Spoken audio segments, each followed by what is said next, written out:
First of all, if you haven't seen the live reaction, go to this corner right here, watch live reaction, then come back for me for the review of the latest chapter of Toriko 314. Yo, Monkey King Bambina. Pissed. And honestly, I was fucking horrified. Because Bambina, he's been doing all types of crazy shit for the past month or two. And that was before he even went to his true form. Or I should say, before he had the membrane removed.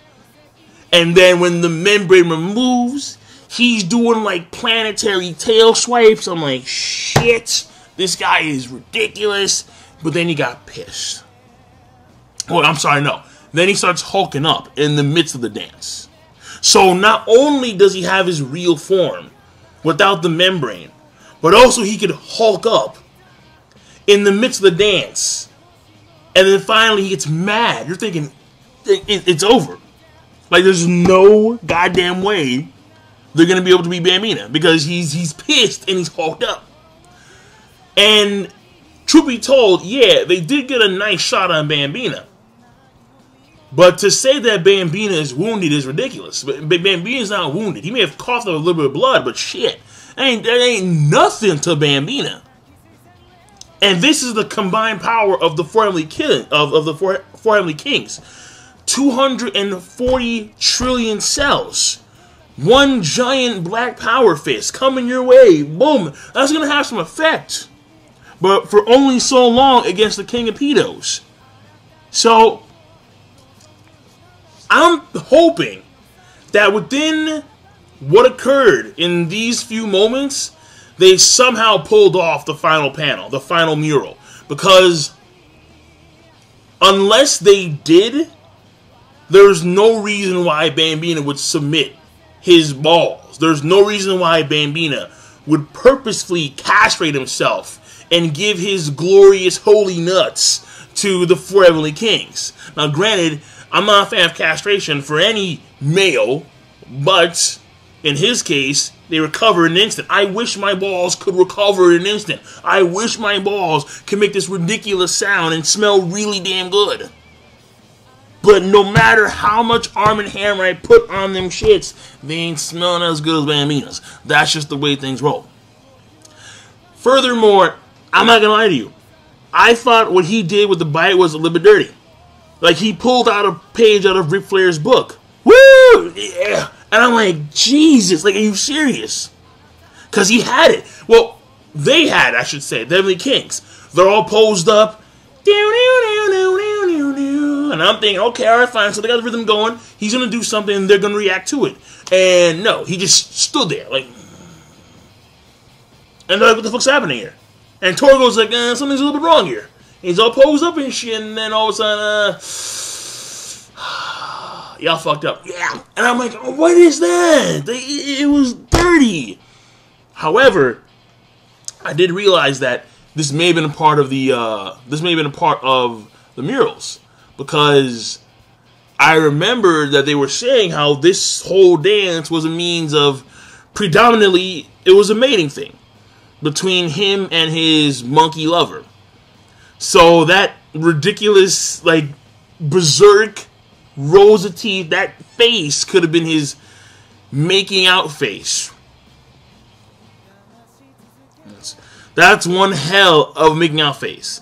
But in this case, it's not a female monkey that he's trying to make out with. These are the male four Heavenly Kings. They don't roll that way. I mean, Toriko's getting married. They don't roll that way, son. Coco gets all types of bodies. They don't roll that way. Sonny, he's on the he's on the fence. He's on the fence. He's on the fence. But whatever, man. Whatever. The point here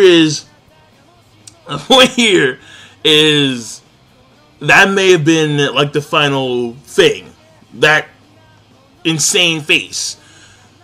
When you take into account the whole mating concept of the dance, the sorry dance, which is shall we dance, monkey dance. It's a pretty cool way Mitsutoshi did that, but either way, like it's not happening. So they do the Black Power Fist, and that's going to create some damage. But so minuscule where it's not going to even register on Bambina's charts. Other creatures, oh, they would have been dead. They would have been gone in a heartbeat. They would have been obliterated. Bambina, not even a scratch, probably. He coughed up some blood. Recovered in that same instant. I fucking bet you. I bet your ass. He's going to lay there for like a second, like, and he's going to come up, and then he's just going to start doing some shit. Like, good job, guys. Yeah, here are my fucking balls. Now, in the case of Komatsu and Union, which I completely forgot about Union's existence. I'm like, wait a second. Oh, shit.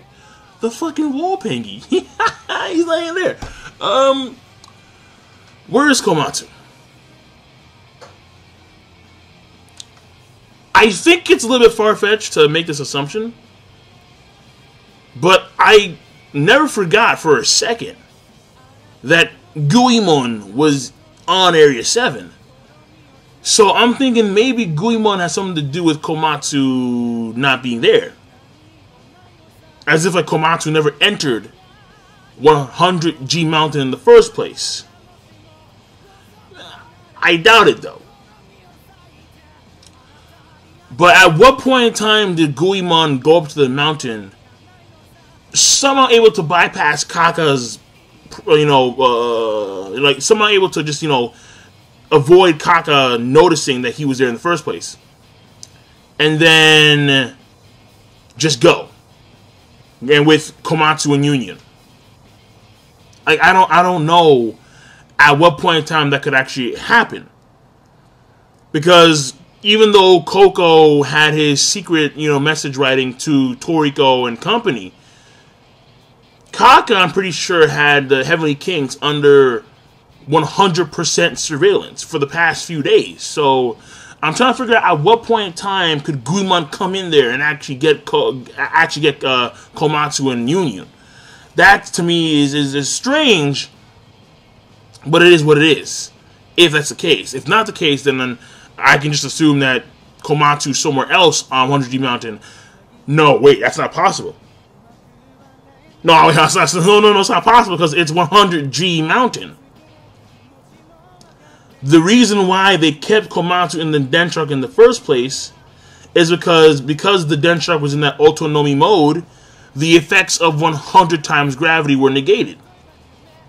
And that could only work specifically in the head portion of the Dendrock's body. And the Dendrock now appears to have died, been crushed by its own weight, 100-fold.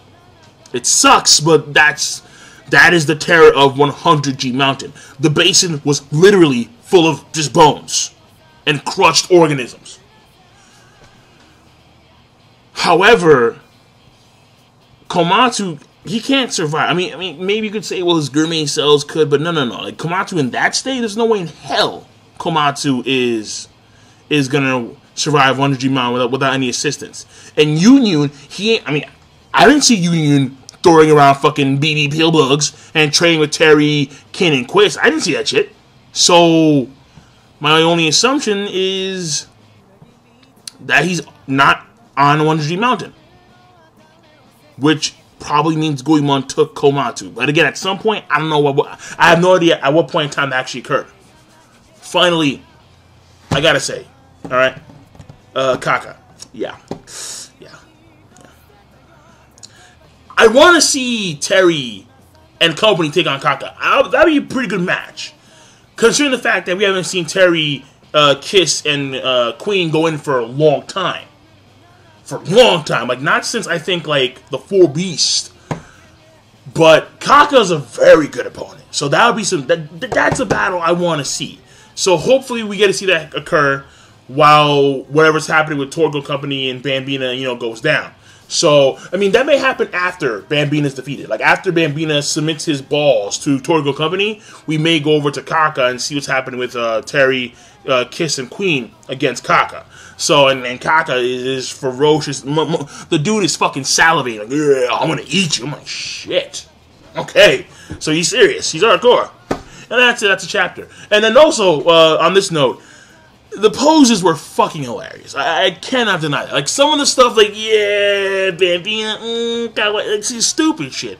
But that one pose where you just have Bambina and Toriko and company, like, yeah, like Blades of Glory. I'm like, what the fuck? That was funny! Because they're all hulked up and shit. And they're doing, like, the fruitiest shit you've seen ever. The shit you'd only see in an Olympic ice skating rink. I'm not even joking. Just, yeah. I'm like, bro. Like, Farrell couldn't do it any better. My God. Alright, I'm done. That was a hilarious fucking picture. I love it. So, the chaptering overall, I'm going to give it a good plus. And I will see you guys and gals later. Because it is, very similar from a structure standpoint. It really is, truth be told. And from a story standpoint, I mean, aside from the Den Shark and Komatsu missing as Yun, the only thing that really happened, okay, well, they did get to the last part of the dance, finally. And Bambina's going apeshit. But it's not over yet, in their case. And Terry, Kiss, and Quinn had just started. So we did make some strides here and there with the story. So overall, the chapter, I'm going to give a rating of a good plus. And I will see you guys later. Rate the video. It is not that hard. Click it right here. Trust me, it's easy. Comment, subscribe. Peace. Have a nice one.